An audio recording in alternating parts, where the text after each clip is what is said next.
Welcome to the Invite Health podcast, where our degreed healthcare professionals are excited to offer you the most important health and wellness information you need to make informed choices about your health. You can learn more about the products discussed in each of these episodes and all that Invite Health has to offer at www.invitehealth.com/podcast. First-time customers can use promo code podcast at checkout for an additional 15% off your first purchase. Let's get started.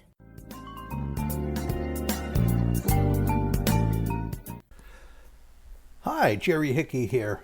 This is actually a continuation of my previous two podcast episodes. One easy habit that will increase your daytime energy, your mood, and sleeping at night. It'll all be better. And we spoke about going out early in the morning, how that sets up your whole day for health, your sleep at night, the health of your brain, building bone, all these different things. And the reason for that is when you go out very early in the morning, you're exposed to sunlight very early, and it causes a whole sequence of events. It helps the cortisol rhythm. You have this cycle of cortisol that's released early in the morning to wake you up. Eventually that has to decline. It sets up your adenosine cycle, and later in the evening, it sets you up for your melatonin cycle, which helps you sleep but does many other important things for your health.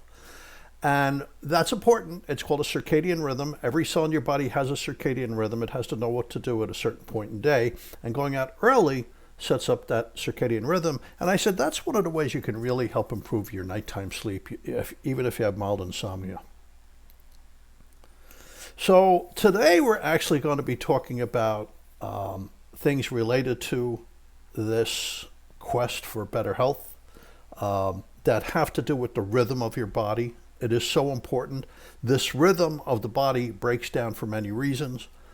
In older people, it's a natural decline in the rhythm of the body, which is a terrible part of aging, and it really sets you up for poor health. So we're going to discuss ways to bring back the time clock for older people, what to do. So hi, my name is Jerry Hickey. I'm a licensed pharmacist, and it's always an honor and a privilege to be speaking with you. Invite Health has hundreds and hundreds and hundreds of podcast episodes touching on so many important parts of health and conditions and diseases and nutrition and diet, exercise, all of these important things. And you can find these podcasts for free wherever you listen to podcasts, or you could just go to the Invite Health website, like invitehealth.com/podcast. You can also find Invite on Twitter and Instagram and Facebook at Invite Health. And all of the information relating to the description of this episode will be listed in the podcast description and the information on the website. And, let's go with this because this is important. So we're going to be talking really about the importance of melatonin and how it interacts with other nutrients and different parts of the body. So a quick review. Your circadian rhythm is your body's internal clocks. I say clocks because all your cells have an internal rhythm. It's in every cell. So it dictates when it's daytime and when you should have energy and be really on your game, and at night. So it's important for your energy. It's important for your immune system to function. Your immune system kind of takes a rest at night because you're basically in your bed, isolated from everybody else. So your immune system really has to be more active in the daytime when you're going shopping for food, when you're going to work, when you're traveling in mass transit, etc. So that's an important consequence of having a poor internal body clock, that your immune system doesn't know when it's supposed to be active. It's easier to get sick. So your immune system, your blood sugar. I mean, if you don't sleep at night, if your rhythm is off and you're not sleeping at night, very soon you're going to develop elevated blood sugar and possibly even pre-diabetes. Your eating habits, your regularity as far as your bowel function, your blood pressure, your memory. Sleep is incredibly important for memory consolidation. Your muscle, they're all influenced by this rhythm. And you can add to this list an increased risk of diabetes, an increased risk of high blood pressure and heart disease, mental health is important. It's strongly related to your day and night cycle, your drive, your focus, your clear-headedness, controlling your weight. Because if your time clock is off, the body regulating when you get hungry and when you're satiated is going to be off. So you're going to eat improperly. So weight control, cholesterol is affected by this. Healing, very important for healing, to have the correct rhythm. Bone building, your risk of cancer and even the growth of the tumor. Pain, chronic pain, like, pain that you really shouldn't be experiencing. Poor sleep affects memory, blood sugar, and your lifespan. So I started off in these first two episodes talking about going out early in the morning. This is a common practice in cultures in Northern Europe. They go out early in the morning, they listen to the birds, and it sets them up for a great healthy life and a good night's sleep. And then you want to go out again. And, so go out early in the morning, spend at least 2 or 3 minutes out there in the morning in that early morning light to set the stage for your internal clock. And try to get out there again before sunset. It doesn't have to be exactly at sunset, but, the body takes note of that decreasing light and the onset of dusk. And this sets you up for releasing melatonin and all those wonderful things that melatonin does for you. Try to get outside for a couple of hours each day. I mean, you don't have to stare at the sun or anything. In fact, you shouldn't. Just be out there, like reading a book or playing ball or something. It's very important for your health. That daytime blue light is really important for you. I'm not talking about the artificial blue light you get from your computer screen or your cell phone or video games. I'm talking about that natural blue light outside. So at night, you're organizing your memories, you're storing your memories, you're collating all that information that you learned. You're seeding the brain with new memory cells. You're building bone. And sleep is a cycle. Older folks, me, we require 7 to 8 hours a night for good health. I'll read you a study on that later, a very big study. I think it was 125,000 people in the study. I'll read it in a little while. So in the morning, there's a cortisol cycle that kicks in that raises your pressure a little bit, raises your blood sugar, wakes up your brain. And then there's the adenosine cycle in the daytime. And as these two naturally go down, later on melatonin is going up. So there's a balance between these because the melatonin sets you up for all those wonderful things that are supposed to happen at night. Now, even though this is part 3 of the episode I was talking about with your daily life cycle, your sleep and awake cycle, I might have to split this into 2 parts because there's a lot of really interesting information about melatonin and its interaction with different parts of the body and its interaction with vitamin D. So let's hit it. So the melatonin is released for sleep, but it's also released at certain times for your digestive tract, for your skin health, for your hair. Believe it or not, it's involved with your hair. Listen, melatonin is well known for its effects for jet lag. So what is jet lag? Well, you traveled from New York to Italy, and then you travel back from Italy to New York, and you passed all these time zones, and it takes you a couple of days to get back to normal. Melatonin will speed that up. So you take the melatonin at night. You don't need a lot. And if you want a little help in the morning, take some L-tyrosine. Take about 2,000 milligrams of L-tyrosine. Now that L-tyrosine, it's an amino acid. It'll only work for a couple of days. You can't stay on it and expect to get a lot of energy out of it. But if you ever have a terrible night's sleep and you have important things to get done the next day, take some L-tyrosine and you'll feel like you had a good night's sleep. But once again, that only works for a couple of days. Then it's not going to work anymore. The body will accommodate to that, and it's not going to work anymore. You'll build up a tolerance to that effect. So melatonin resets your clock. Now, another time you have jet lag is like when I was in college. And in college, Friday nights, we went out with the guys and we had a great time. And then probably Saturday night too. Plus, I worked all day Saturday and Sunday. So Monday, you have jet lag. I mean, it's the same thing. So melatonin would work for that, like maybe Sunday night or Monday night to get you back to normal. And then tyrosine in the morning for a couple of mornings. So melatonin levels set you up for sleep. But it influences many, many other things. So at night, one thing melatonin does, it lowers your body temperature. You know, if you can lower your body temperature 2, 3, 4 points, it's easier to sleep. It's hard to sleep when you're warm. So melatonin allows your body temperature to drop, but it also lowers your nighttime blood pressure. Your blood pressure is supposed to drop at night. In fact, there's some people who have a type of high blood pressure where it doesn't drop at night. And it's kind of risky because that could trigger, when the cortisol is released in the morning, that can trigger a heart attack in those people. And melatonin also helps keep you asleep. So the studies, like a recent review from MIT, you fall asleep faster if you're having trouble falling asleep. You know, some people, I put my head on the pillow and I'm asleep. I put my head on the pillow and I'm asleep.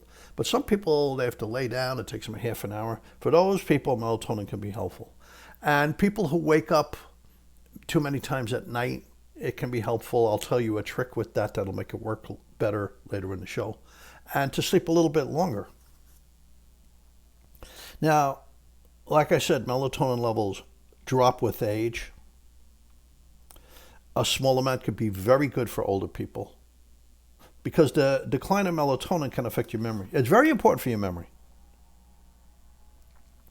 Now, here's a related study. This is a mouse study. I could have quoted a lot of studies. These are researchers in Japan. They looked at mice brains real time, you know, like functional MRIs and stuff. So they looked at the mouse brains real time. So they didn't hurt the mice. The findings, melatonin is very important for sorting your memories, for creating and storing your memories. And they saw, of course, even in these animals, that melatonin levels drop with age.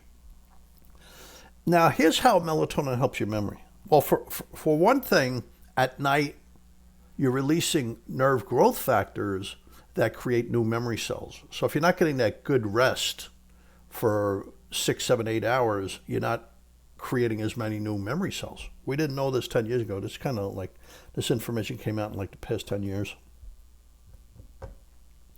So here's the other way melatonin helps your memory. It influences the phosphorylation of memory-related proteins. So that's really important. Adding a phosphorus group to proteins involved with memory is really important. First of all, the brain cell relies on phosphorus for being alive. There's phosphatidylserine opposing phosphatidylcholine, and these give energy to the brain cell. It causes this micro vibration that might be millions of times per minute that keeps the brain cell alive. Second of all, these phosphates are involved with the cellular membrane that keeps the brain cell encased. It's the casing, the housing for the brain cell, and allows nutrients to go in and garbage to go out, toxins to leave the brain cell. But also you need the phosphorylation for energy in the form of ATP, adenosine triphosphate. So in many ways, phosphorus is needed for your memory and the energy for your memory. And you need this, you need the melatonin to trigger the phosphorylation for not just long-term memories, but also short-term memories. So there's a lot going on with melatonin. There's a lot of advancement in the knowledge of melatonin. Here's the journal Neuroscience and Biobehavioral Reviews. Now, these researchers from many Korean academic research institutions and clinics and hospitals and medical schools, but also Harvard Medical School was in this study. Beth Israel Deaconess Medical Center was in the study. And they said, hey, with age, melatonin release declines. And this is involved with memory loss. So they reviewed 22 studies that looked at melatonin and insomnia, that looked at melatonin and Alzheimer's disease, and looked at melatonin levels in healthy older people. And of course, the studies in healthy older people was connected to, there's a decline. There's a decline in melatonin. The healthier you are, probably the more melatonin you have. This is 11 different studies. It declines over time. But 9 studies of patients with Alzheimer's disease. And depending on how advanced the Alzheimer's disease, melatonin could have a true impact. There's something called the mini mental state exam, which shows how much function their memory and logic and problem-solving abilities have suffered. So in the 9 studies on patients with Alzheimer's who received melatonin, they had a true improvement in their brain, for the function of their brain. The scores in the mini mental state exam actually increased. Now, this was significant in patients with milder, more moderate stages of Alzheimer's disease. Okay, so the people with the earlier stages did better if you gave them melatonin. Now, I have to say this, melatonin is not for children. You could get melatonin. Melatonin is a hormone. That doesn't mean it's like testosterone or estrogen, but it's a hormone. A hormone, the definition is it's released here and it can work all over the body. That's what a hormone is. It works in different places. Okay. But melatonin also works locally, and I'll explain that in a minute. Melatonin is not for children. A parent could go into a health food store and buy melatonin. Make sure you buy a really good, dependable brand, because if it's a crummy brand, there might be too little or too much. Okay? Even though the FDA is in charge of checking these drugs to make sure they're accurate, all the paperwork has to be in line and all. The FDA doesn't have the budget to send someone to every factory every month to check the newest lot of melatonin. So you have to get a good company that really cares about being accurate with their supplements, like Invite. A little plug. Sorry about that, but hey. So melatonin's not for children. I mean, unless it's like some kind of pediatrician, like a neurological pediatrician or somebody in a related field, that's the only time I would use melatonin in a child. I wouldn't just haphazardly use it. Now, believe it or not, melatonin is found all over the place. I spoke about a mouse study a minute ago. Melatonin is actually found in plants. Like if you eat tart cherries or walnuts or corn or rice, ginger, peanuts, broccoli, asparagus, tomatoes, oats, there's melatonin in there. Oddly, the coffee bean contains a lot of melatonin. So that's a crazy sort of paradox for us, but not for the coffee bean. Because in the plants, melatonin is involved with protecting them by causing the formation of phytochemicals. Don't forget, a plant can't move out of the sun. So it creates its own sunscreens in the form of carotenoids, like lycopene and lutein and all those. And it creates these polyphenols to protect it from too much moisture and mold and things like viruses and things like that. So melatonin triggers the formation of these things. But you're not going to get enough melatonin from food. You get very little from food. The way we think about melatonin is for sleep and jet lag. That's released in the brain. There's this very small gland. A gland releases something. That's the definition of a gland. There's a very small gland in the middle of our brain. It's almost in the center of our brain. It's called the pituitary gland. And its major job is releasing melatonin. So it gets these cues, like when you go out in the morning, hey, I don't release melatonin now. And then when you go out in the evening and it's a little more, dusky out there, it gets cues that, start to release melatonin now. So it's released from this part of the brain, and it sets you up for night. But this type of melatonin travels throughout your body. There's other forms of melatonin that work locally. I'll give you for instance, and this is very important. Cells in our intestines. There are cells in our intestines called enteroendocrine cells that release about 30 different hormones, not just neurotransmitters, but also hormones. 30 different hormones. And there's a type of enteroendocrine cell that is specific for melatonin. They're called enterochromaffin cells. So the enterochromaffin cells in our intestines release melatonin, and this is in response to eating. This is in response to a meal. So it doesn't depend on day and night. It depends on when you eat, which kind of course, that's part of your life cycle, right? That is controlled by your circadian rhythm, by your body's rhythms. So you eat your breakfast, let's say every day at 8. You eat your lunch every day at 1. You eat your dinner every day at 6, okay? Melatonin is released in abundance from the intestines. There's about approximately 400 times more melatonin released daily from your gut than from your pineal gland that you release at night to help you sleep. So this intestinal melatonin, it helps you to digest your food, but it also helps irritable bowel syndrome.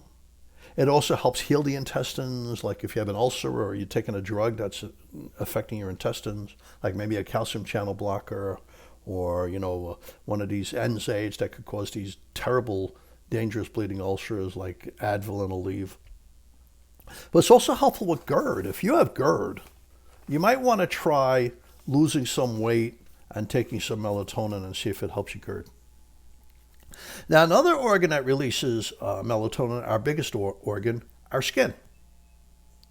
Our skin releases a lot of melatonin, and it probably just works in the skin because it triggers the production of collagen. Our skin is about 70% collagen, something that we make less of with age, and one of the reasons for that is declining levels of melatonin.